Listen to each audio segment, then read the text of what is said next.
Hey guys, मैं हूँ तनीषा और हाजिर हूँ अपनी एक और नई कहानी लेके। तो अगर आप हैं मेरे चैनल पे नए तो जल्दी से कर लीजिए मेरे चैनल को सब्सक्राइब। तो चलिए सुनते हैं हम मेरी एक और नई कहानी। हेलो माँ, कैसी हो? हाँ बेटा, ठीक हो।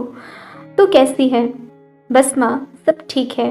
आपका जब फोन आया था तो मैं किचन में थी, नाश्ता बना रही थी, उठा ही नहीं पाई। जानती हूँ बेटा, तू व्यस्त रहती है, पर मन न माना। सोचा कॉल करके पूछूं तबीयत ठीक है या नहीं।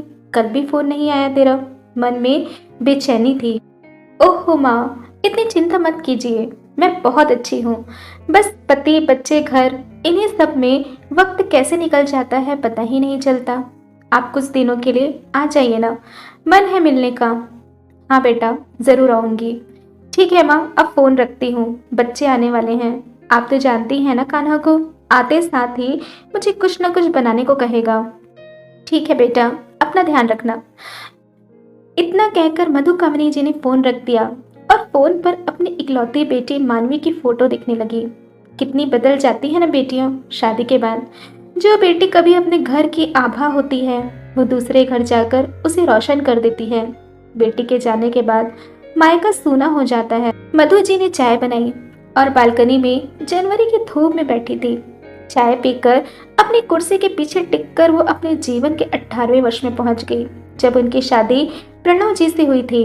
बेहद संस्कारी, सुशील और आकर्षक व्यक्तित्व था उनका। मधु जी से बेइंतहा प्यार करते थे। जब मधु जी पहली बार गर्भवती हुई तब उनकी सास की दिली इच्छा थी कि बेटा हो, लेकिन प्रणव जी ने हमेशा इस बात का विरोध किया। माँ, लड़का हो या लड़की, क्या फर्क पड़ता है?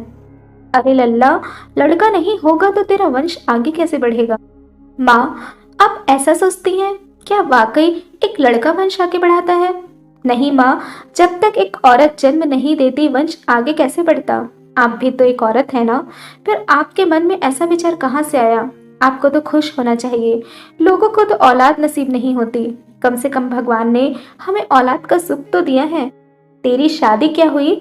माँ भी सकी नहीं रही, बड़बड़ाते हुए वो चली गई। प्रणव जी ने एक नजर मधु जी की तरफ देखा तो उनकी आंखें आंसुओं से भरी थी। उन्होंने उसे बाहों में भर लिया। मधु, माँ की बातों को दिल से न लगाना। मैं सोचता हूँ काश हमारी एक बेटी हो, हमारा नाम वही रोशन करेगी। आखिर वो दिन आ ही गया जब मधु ने एक बड़ी प्यारी सी बेटी को जन्म दिया।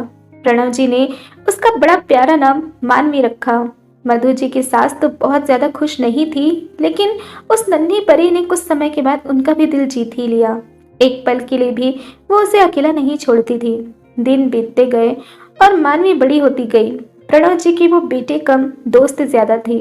हर बातें बताती थी वो प्रणव जी को, और ये भी कि अनुभव को वो पसंद करती है और उसी से शादी करना चाहती है।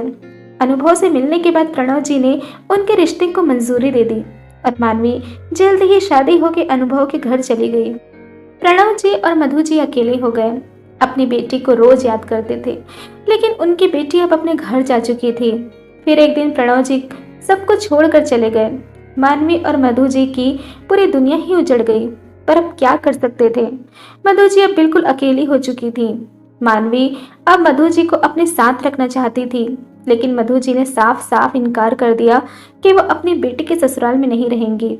अनुभव भी चाहता था कि मधु जी उनके साथ रहें, लेकिन वो बहुत खुददार महिला थी। बेटी के ससुराल में रहना उनको अपनी मर्यादा के विरुद्ध लगता था। कुछ साल बीत चुके थे। मानवी अब 2 बच्चों की माँ बन चुकी थी और अब वो अपनी दुनिया में व्यस्त हो चुकी थी। पति, घर, बच्चे, अनुभव के माता पिता, बस यही दुनिया बन चुकी थी उसकी। लेकिन समय समय पर वो अपने मायके भी जाती। कई बार उसने कहा कि अगर मधु जी उसके घर नहीं रहना चाहते तो ना सही, बाजू के फ्लैट में वो वहां रह सकती हैं। लेकिन मधु जी को अपने उसी घर से प्यार था। आखिर उनकी और प्रणव जी की यादें थी उस घर में। अब एक फोन ही सहारा था मधु जी का, जिससे वो मानवी के करीब रह सकती थी। लेकिन मानवी भी कभी कभी व्यस्त हो जाती, फोन नहीं उठा पाती थी। अचानक उन्हें तेज धूप महसूस होने लगी और वो अपने अतीत से बाहर आई। उन्होंने मानवी को फोन किया। हाँ माँ, बोलिए। बेटा, तो कुछ दिन के लिए बच्चों को लेकर घर आ जा, बहुत दिन हो गए तुझे देखे, और बच्चों को भी। हाँ माँ, मैं आ जाऊंगी जल्दी ही, आप चिंता मत करो। ठीक है बेटा। और फोन रख दिया उन्होंने। वो हर थोड़ी देर में मानवी को फोन करती। कभी कभी मानवी को भी गुस्सा आता। वो भी दिन भर काम करते करते थक जाती थी। फिर मधु जी भी बार बार उसे फोन कर उसका हाल चाल पूछती रहती, तो वो थोड़ी थोड़ी चिड़चिड़ा जाती। फिर व्हाट्सएप पर मैसेज आ जाता, कैसी हो मानवी। और वो यही सोचती कि मम्मी भी ना। फिर एक दिन मधु जी का फोन आया, लेकिन मानवी व्यस्त थी और फोन नहीं उठा पाई। दूसरे दिन भी वो मधु जी को फोन नहीं कर पाई। तीसरे दिन मानवी के चाचा जी महेश जी का फोन आया।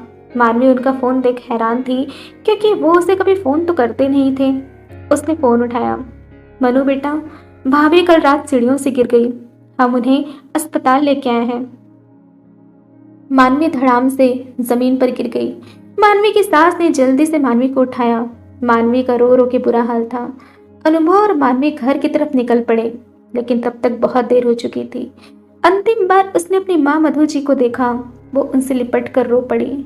चिता को आग भी मानवी ने ही दी। अनुभव मानवी के पास था, उसका हाथ थामे हुआ था। वो उसके कंधे पर सर रखी हुई थी।